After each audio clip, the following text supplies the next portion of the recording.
సింహాచలం శ్రీ వరాహలక్ష్మీ నృసింహస్వామి వారి దేవస్థానం ఆధ్వర్యంలో శ్రావణమాసం మొదటి శుక్రవారం నుంచి ప్రారంభమైన శ్రావణ శుక్రవారాలను 4 వారాల పాటు అత్యంత వైభవోపేతంగా నిర్వహించి సింహాద్రినాథుడు ఇష్టసఖి అయిన లక్ష్మీదేవి ఆలయం వద్ద సింహవల్లి తాయారు అమ్మవారి ఆలయ సిబ్బంది ఏర్పాట్లు ప్రారంభించి ప్రతి ఏటా ఈ ఉత్సవాలను దేవస్థానం క్రమం తప్పకుండా అత్యంత వైభవంగా నిర్వహిస్తూ వస్తోంది. ఈ ఏడాది కూడా 4 వారాల పాటు శుక్రవారం రోజుల్లో సహస్రనామార్చన, లక్ష కుంకుమార్చన పూజలు నిర్వహించడమైందని, ఆఖరి శుక్రవారం స్వామి వారి సన్నిధిలో సామూహిక వరలక్ష్మి వ్రతాలు చేయడానికి అవసరమైన ఏర్పాట్లు చేసి భక్తులకు అవసరమైన పూజా ద్రవ్యాలు, పూజకు అవసరమైన సామగ్రి, పువ్వులు, అరటిపళ్లు, రాగి డాలర్, జాకెట్ ముక్క, కుంకుమ మరియు శ్రీ అమ్మవారి ప్రసాదం, ఉచిత బస్సు, ఉచిత భోజన సదుపాయం కల్పించి సామూహిక వరలక్ష్మి వ్రతాలను అత్యంత వైభవంగా నిర్వహించారు. సుమారు 3,000 మంది మహిళలు ఈ వ్రతంలో పాల్గొన్నారు. ఇందుకు సహకరించిన సిబ్బందిని, సేవా వాలంటీర్లను ఈవో శ్రీనివాసమూర్తి అభినందించారు.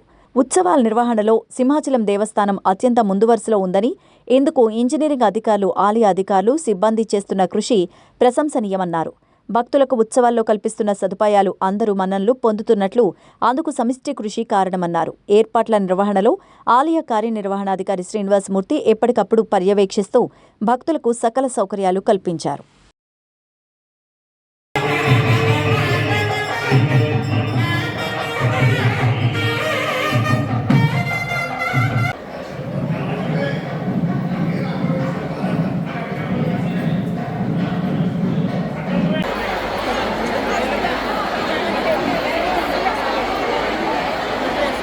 వాలంటీర్స్ కి విజ్ఞప్తి, అక్కడ ఉన్న బస్తాతో కొబ్బరికాయలు ఉన్నాయి, ఇక్కడ ముందు తీసుకురావాలి.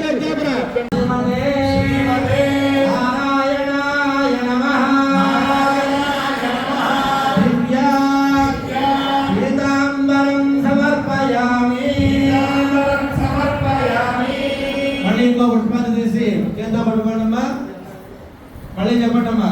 ఓం సమస్త పరివారాయ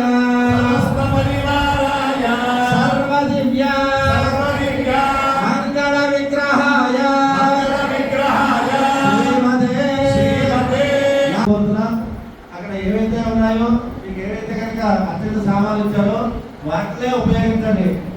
అక్కడ మీ దగ్గర ఏవైతే ఉన్నాయో మనందరి తరఫున మన అత్యంత అందరం బాగుండాలని, దేశం బాగుండాలని, ప్రపంచమంతా కూడా సురక్షంగా ఉండాలని ఇక్కడ మన అత్యంత స్వామి అందరి తరఫున చేసుకుంటారు. ఎందుకంటే మేము చెప్పని మీరు చేసేస్తూ ఉంటే పక్కన వాళ్ళకి ఏవైతే మాకు కూడా వారికి